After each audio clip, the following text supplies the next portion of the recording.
India కూటమి గెలిస్తే హిందువులు రెండవ శ్రేణి పౌరులు అవుతారు అంటూ ఎన్నికల ప్రచారంలో మోదీ సంచలన ఆరోపణలు చేశారు సార్ ప్రతిపక్షాల మీద.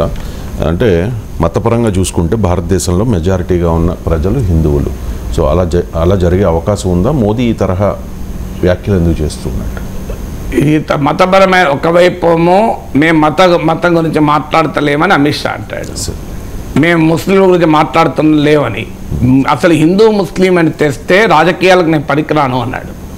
ఇదే నరేంద్ర మోడీ వివిధ ఇంటర్వ్యూలో హిందూ ముస్లిం అనే డివిజన్ తెస్తే నేను రాజకీయాలకే పనికిరాను, అలా హిందూ ముస్లిం అనేవాళ్ళు ప్రజా జీవితానికి పనికిరారు, నేను చిన్నప్పుడు పెరిగిన వాతావరణం నాకు ఇప్పటికి గుర్తు, మా ఇంట్లో ఈద్ రోజు అన్నం వండేవారు కాదు, మా ఇరుగు పొరుగునున్న ముస్లిం స్నేహితులు వాళ్ళే ఆహారం పంపేవాళ్ళు అని చెప్పాడు.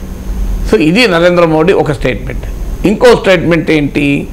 హిందువులు రెండో శ్రేణి పౌరులు అవుతారు, ఎస్సీ ఎస్టీ బీసీ రిజర్వేషన్లు తీసుకుపోయి ముస్లింలకు పెడతారు, మంగళసూత్రాలు ఆస్తులు అన్నీ తీసుకుపోయి ముస్లింలకు పెడతారు. సో దీనికి ఏదైనా ఒక ప్రాతిపదిక. ఇప్పటి వరకు భారతదేశంలో ఒక బీజేపీ పాలించగా మిగిలిన ఇప్పుడు 40 ఏళ్ళలో మన స్వాతంత్రం వచ్చింది, ఇవాళ ఇక్కడికి 77 ఏళ్ళు మనకు ఇండిపెండెన్స్ వచ్చి 2024లో ఉన్నాం. ఈ 77 ఇయర్స్లో బీజేపీ ఉన్నది ఎంత? ఒక 16-17 ఏళ్ళు. మిగతా 60 ఏళ్ళు బీజేపీ ఇతర ప్రభుత్వాలే ఉన్నాయి కదా. అంటే ఇండియా కూటమిలో భాగస్వాములుగా ఉన్న వాళ్ళే ఉన్నారు కదా. పోనీ జనతా పార్టీ 3 ఏళ్ళలో బీజేపీ కూడా కొంత ఉంది కనుక మీకు 50-60 ఏళ్ళు ఉన్న ఇండియా కూటమి పక్షాల ప్రభుత్వాలు హిందువులను రెండవ శ్రేణి పౌరులుగా మార్చిందా? ఇది ఒక చరిత్ర కదా. సో భవిష్యత్తులో ఏం జరుగుతుందన్నది ఊహాగానం. పాస్ట్ ఇది హిస్టరీ కదా.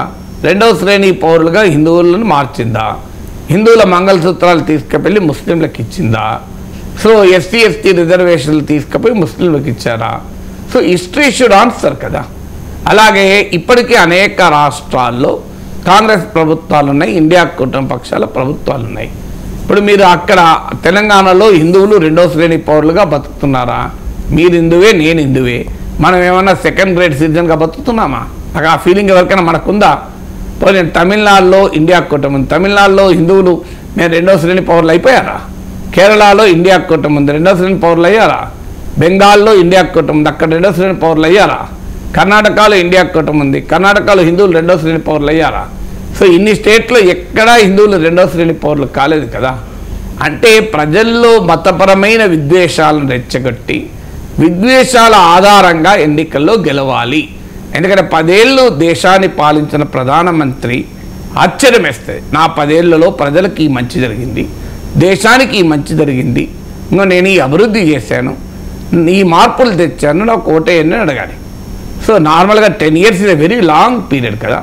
10 ఇయర్స్ తర్వాత ఎన్నికలకు పోతూ తన పర్ఫార్మెన్స్ పైన ఎక్కడా చెప్పడం లేదు. మీరు ఎక్కడన్నా గమనించండి, క్యాంపెయిన్ మొత్తం హిందూ ముస్లిం తప్ప నీకు ఎక్కడా కూడా నా పర్ఫార్మెన్స్ ఇది అని. ఎందుకని పర్ఫార్మెన్స్ మోడీ చెప్పుకోలేకపోతున్నాడు? What is the weakness? కారణం ఏంటంటే ప్రజలు మాకు ఉద్యోగాల సంగతి ఏంటి, మాకు పెరిగిన ధరల సంగతి ఏంటి అని ప్రజలు అడుగుతున్నారు. సో ఎక్కడ పోయినా ప్రజలు ఇది అడుగుతున్నారు కనుక దానికి ఆన్సర్ చెప్పే పరిస్థితిలో మోడీ లేడు కనుక. ఎందుకంటే ఈ 10 ఏళ్లలో ఎకనామిక్ గ్రోత్ రేట్ పడిపోయింది, ఎంప్లాయ్మెంట్ అవకాశాలు దెబ్బతిన్నాయి, ధరలు అనూహ్యంగా పెరిగింది, దేశ చరిత్రలో మొదటిసారిగా వ్యక్తిగత ఇన్కమ్ ట్యాక్స్ కన్నా కూడా కార్పొరేట్ ట్యాక్స్ తక్కువ ఉంది. అంటే కార్పొరేట్ ట్యాక్స్ కలెక్షన్స్ అంటే పెద్ద కంపెనీలు ఏ మేరకు లాభపడ్డాయో ఉదాహరణ మీకు 2011లో corporate income tax personal income tax collections కన్నా 2.15 టైమ్స్ ఎక్కువ ఉండే. ఇప్పుడు రివర్స్ అయ్యి పర్సనల్ ఇన్కమ్ ట్యాక్సే కార్పొరేట్ ట్యాక్స్ కన్నా 1.15 టైమ్స్ ఎక్కువ ఉంది. That is an indication. Household consumption పడిపోయింది. అందువల్ల ఎకానమీలో సిఎస్డిఎస్ లోక్నీతి సర్వే ప్రకారం కూడా మోడీ ప్రభుత్వాన్ని ప్రశ్నిస్తున్నారు. సో ఈ సిచ్యువేషన్ నుంచి తనను కాపాడేది మళ్ళీ మత భావోద్వేగమే అని మోడీ కంక్లూజన్కి వచ్చాడు కనుకనే మీరు కంప్లీట్ ఎంటైర్ ఎలక్షన్ క్యాంపెయిన్ మొత్తం హిందూ ముస్లిం తప్ప మరొకటి లేదు. అందువల్ల అందులో భాగమే హిందువులు రెండవ శ్రేణి పౌరులు అవుతారని, మెజారిటీగా ఉన్న హిందువుల్ని రెండవ శ్రేణి పౌరులు చేసి ఏ రాజకీయ పార్టీ అయినా బట్టకట్టగలుగుతుందా? మనగడ సాధించగలుగుతుందా? అది ప్రాక్టికల్గా సాధ్యమా? అందువల్ల ఈ ఆరోపణ పూర్తిగా నిరాధారమైంది.